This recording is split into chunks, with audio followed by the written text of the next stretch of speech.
Me alegra mucho que me esté acompañando en el estudio de esta serie. Es importantísimo que aprendamos la parte más importante de una persona, cómo relacionarse con Dios. La gente quiere relacionarse con Dios porque alguien dijo con sabiduría, el hombre tiene un vacío con forma de Dios. Estudiemos ahora este principio. Todos hemos sido testigos de cómo han sido transformadas muchas personas y nuestro testimonio de transformación comprueba que por la aplicación de la verdad los rebeldes se convierten en sumisos, los inmorales abandonan la inmoralidad, los cristianos pecadores vuelven a vivir en santidad y los perdidos son salvados cuando conocen a Jesucristo, el único camino, la vida y la verdad. La Biblia nos muestra que existen muchos beneficios para quienes conocen la verdad, para quienes son preparados, para que tengan la disciplina de seguir todo un proceso bíblico, para que lleguen a hacer lo que Dios demanda, conocer, entender, vivir, enseñar y defender la verdad.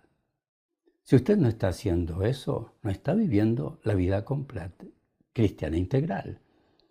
Observemos ahora algunos beneficios extraordinarios de la práctica de la verdad. No olvide que estamos estudiando este capítulo sobre la apropiación de la verdad. Escuche este principio.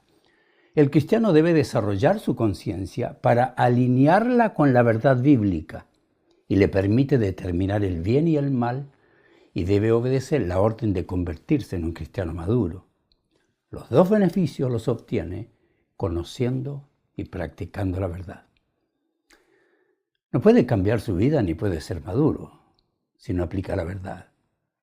La aplicación de la verdad es el fin que debemos tener en todo nuestro estudio de la palabra de Dios, porque sin la aplicación de las verdades bíblicas aprendidas, de nada sirve el conocimiento.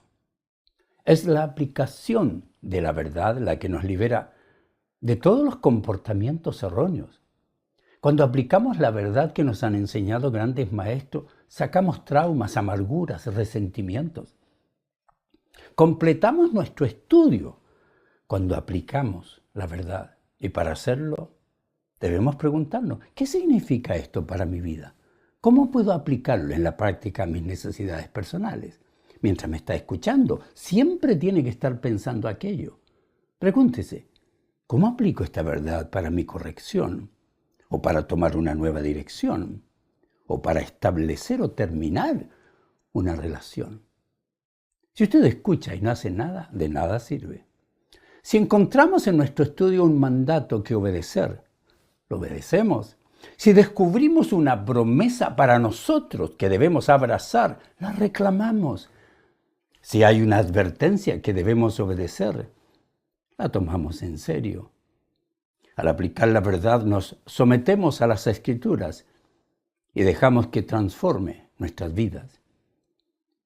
Quien no da importancia a este paso nunca disfrutará de un verdadero estudio bíblico y la Biblia nunca cambiará su vida.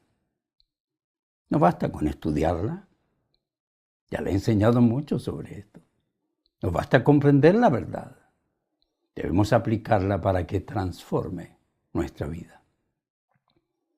Estamos hablando de los beneficios.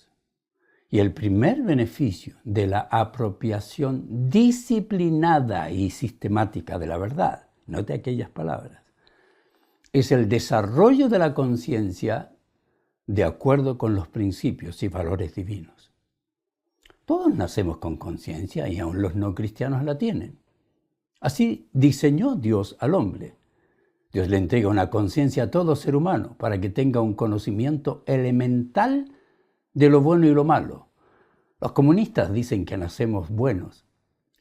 ¿Usted ha examinado a sus hijos? ¿Nace bueno? ¿Quién le enseñó a mentir? Nadie. La conciencia debe ser desarrollada, porque es aquella virtud que puso Dios en nosotros que nos dice que hicimos algo mal y que nos hace sentirnos mal porque lo hicimos, aun cuando al niño nadie le ha explicado nada, pero su conciencia es elemental. Es esta facultad que Dios nos ha dado para evaluar los pensamientos, acciones y darnos sentimientos placenteros cuando hicimos lo correcto de acuerdo con la conciencia. y darnos sentimientos dolorosos cuando fallamos. Por eso todos estos progresistas pueden elegir el homosexualismo, el lesbianismo, transexualismo, lo que sea, y no le daña su conciencia porque ya la tienen muerta. Debido a que el ser humano es imperfecto, también lo es su conciencia. Por ello es la ley divina, sus preceptos, sus mandamientos, sus valores, la regla suprema que juzga las naciones, pensamientos, los deseos, las palabras, actos y todo lo que el hombre es, la que determina lo que es lo bueno o lo malo. Lo que pasa es que cuando los izquierdistas dicen que no existe maldad ni pecado, entonces su conciencia está muerta. Toda persona nace con un mecanismo interno que le ayuda a comprender la diferencia entre el bien y el mal. La Biblia enseña que Dios escribe su propia ley en el corazón de las personas para que sus propios pensamientos las acusen de las acciones o las justifiquen. Eso lo dice Pablo en Romanos. Y nuestros pensamientos son engañosos. Por ello un niño puede sentirse culpable y confesar que él fue quien rompió el vidrio de la casa con la pelota y no su hermano. Y un adulto puede, con toda confianza, ante el juez, negar un crimen, porque sabe con certeza que no lo cometió. A esa brújula moral que recibe el hombre, la Biblia le llama conciencia. Y significa ver juntos o percibir juntos. Se refiere a la conversación interna que uno tiene consigo mismo. Estamos viendo juntos. Debido a que cada persona es creada a la imagen de Dios, todos nacemos con este conocimiento interno de la ley moral. No nacemos buenos, como dicen los izquierdistas. Nacemos con naturaleza pecaminosa. Desafortunadamente, esta brújula moral puede dañarse o apagarse. Incluso en ciertos aspectos también puede ser silenciada en el corazón de un creyente y en la mente del no cristiano está muerta. Por lo tanto, la Biblia enseña que es imperativo que las personas guarden cuidadosamente su conciencia. Porque la conciencia es la guía moral de un hombre. Por eso, el izquierdismo no tiene moral. Aún sin acceso a la moral, los 10 mandamientos de Dios que se encuentran en la Biblia, Éxodo 20, Deuteronomio 5. En todas las sociedades las leyes están escritas para proteger a las personas contra la injusticia. En un mundo perfecto, la conciencia del hombre le ayuda a comprender la acción correcta a tomar en cada situación. Sin embargo, no vivimos en un mundo perfecto. Si hay maldad, señores comunistas, señores progresistas, señores ateos, si hay maldad, si hay pecado. El hombre, el hecho de que tenga una brújula moral, no significa que siempre lo guíe adecuadamente o que sus decisiones sean siempre morales. Las personas pueden haber sido mal informadas. Sus padres le formaron mal, le enseñaron a robar. Pueden haber sido testigos de racismo de sus padres y ellos practicarlo sin sentir acusación de su conciencia, porque en esa área no fue desarrollada.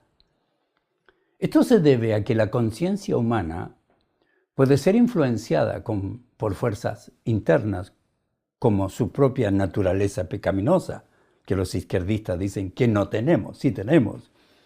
Y puede ser influenciada por fuerzas externas, como la influencia de la mentalidad de los impíos y mundanos, aunque los izquierdistas dicen que el mundo no nos daña. Incluso nuestra conciencia puede ser influenciada por fuerzas invisibles, poderosas, como los poderes satánicos. La Biblia indica que un incrédulo puede tener su conciencia muerta. Esos son los ateos. Pablo escribe: con la autoridad del Señor digo lo siguiente: ya no vivan como los que no conocen a Dios. Todos los izquierdistas y todos los derechistas y todos los que no creen en Dios, porque ellos están irremediablemente confundidos. Tienen la mente llena de oscuridad, vagan lejos de la vida que Dios ofrece, porque cerraron la mente, endurecieron el corazón hacia Él. Han perdido la vergüenza. ¿Qué vergüenza tienen estos progresistas? Ninguna. Viven para los placeres sexuales y practican con gusto toda clase de impureza. ¿Cómo disfrutan de la impureza en el mes del orgullo gay? ¿Cierto?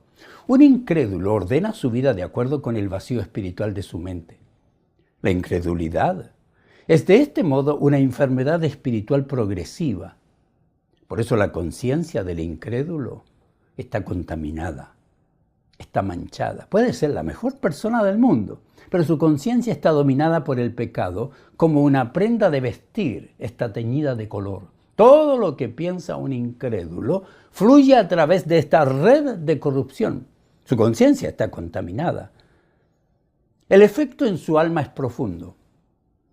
Su conciencia le dice que hay un Dios, que el pecado está mal, que necesita un Salvador. Pero su mente le dice, no existe Dios, no existe nada. Llena tu vida con otras cosas. Un no creyente puede vivir una vida altamente moral, pero su conciencia no ha sido ordenada, juzgada, limpiada por Dios, y por eso mucha gente educada lleva a la sociedad a la más grande depravación, que va de destrucción en destrucción, hasta que llega a la más grande inmoralidad como la tenemos ahora. Es todo un proceso degenerativo. Pablo escribe, en lugar de adorar al Dios inmortal y glorioso, rindieron culto a ídolos que ellos mismos hicieron con formas de simples mortales, de aves, de animales de cuatro patas y de reptiles. La gente adora a los animales hoy, más que a un niño no nacido. Entonces Dios los abandonó, dice, para que hicieran todas las cosas vergonzosas que deseaban en su corazón. Homosexualismo, lesbianismo, transexualismo, asexualismo. Como resultado, usaron sus cuerpos para hacer cosas viles y degradantes entre sí. Cambiaron la verdad acerca de Dios por una mentira y así rindieron culto y sirvieron a las cosas que Dios creó, pero no al Creador mismo, quien es digno de eterna alabanza. Amén. Tremendo lo que dice Pablo, ¿no? Note lo que agrega. Por esa razón, Dios los abandonó a sus pasiones vergonzosas. Aún las mujeres se rebelaron contra la forma natural de tener relaciones sexuales y en cambio dieron rienda suelta al sexo unas con otras. Esta Biblia le está diciendo lo que ocurre ahora, ¿no? Los hombres, por su parte, en lugar de tener relaciones sexuales normales con la mujer, ardieron en pasiones unos con otros. Los hombres hicieron cosas vergonzosas con otros hombres y como consecuencia de este pecado, sufrieron dentro de sí el castigo que merecían. Trate de encontrar personas transexuales. He estudiado mucho la temática. El mundo de suicidios, del mundo depresivo que viven. Creo que todo creyente en Dios es responsable del desarrollo de su conciencia. Necesitamos de líderes que nos orienten, de iglesias bien constituidas, con líderes conocedores de la revelación bíblica y que enseñan con integridad, que interpretan la palabra de Dios adecuadamente para que nos enseñen a desarrollar nuestra conciencia y nos instruyan sobre los valores que ésta debe tener. Cuando usted estudia la palabra de Dios se da cuenta, una persona como Pablo, por ejemplo, él reconocía la presencia y la virtud evaluadora de su conciencia en las acciones que tenía. Así lo dijo abiertamente, lo comunicó en forma directa, en forma valiente. Se lo dijo en forma certera a las autoridades cuando lo estaban acusando. Note lo que les dice. Mirando fijamente al Concilio Supremo, Pablo comenzó. Hermanos, siempre he vivido ante Dios con la conciencia limpia. Tremendo, ¿ah? Como seguidor de Cristo era perseguido y sabía que debía ser luz en medio de las tinieblas y que no solo debía ser un conocedor de la verdad, un maestro de la verdad, sino también debía vivir la verdad para tener su conciencia tranquila al evaluarse en el fundamento de la voluntad divina revelada. No todos los líderes pueden hacer eso. Muchos no viven la vida que Dios demanda, aunque enseñan.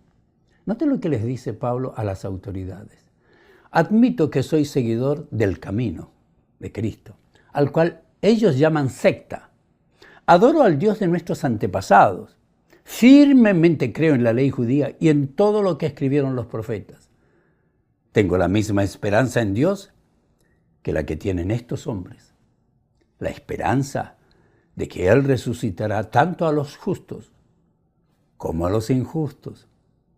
Sí, a los justos para salvación eterna, a los injustos para infierno.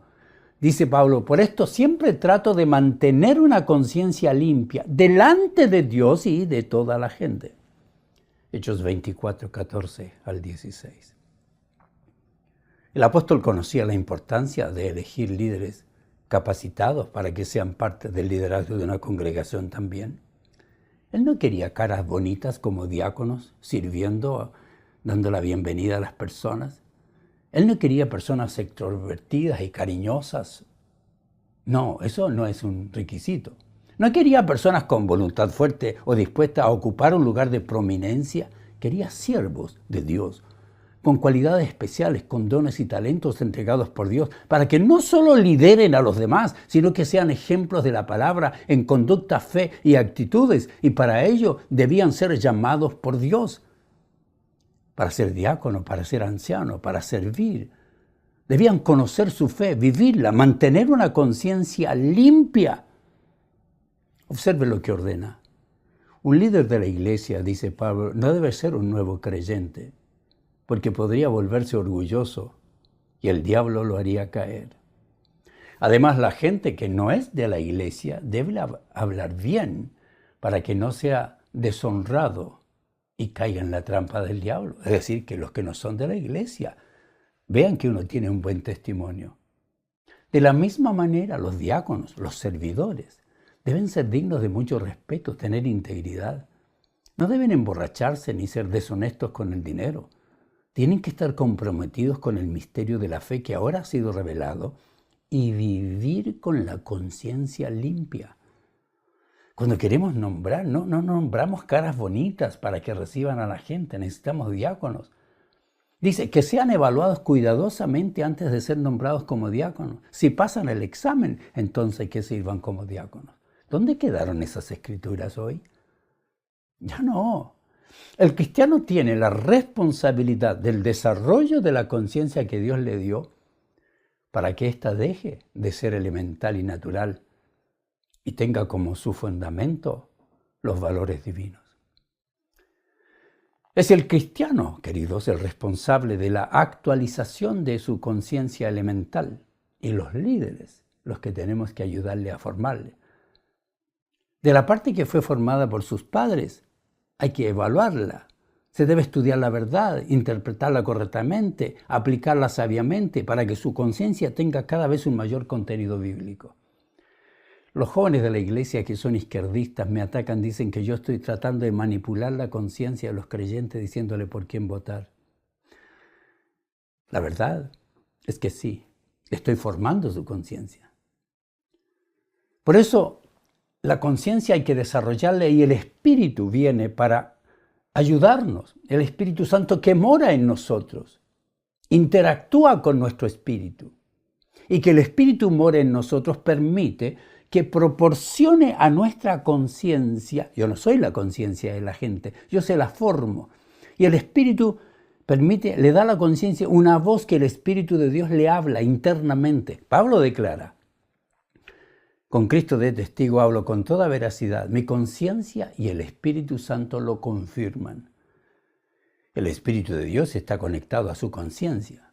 De hecho, escuchando la voz interior del Espíritu por medio de la conciencia, recibimos la convicción y, con el estudio de la palabra, la confirmación.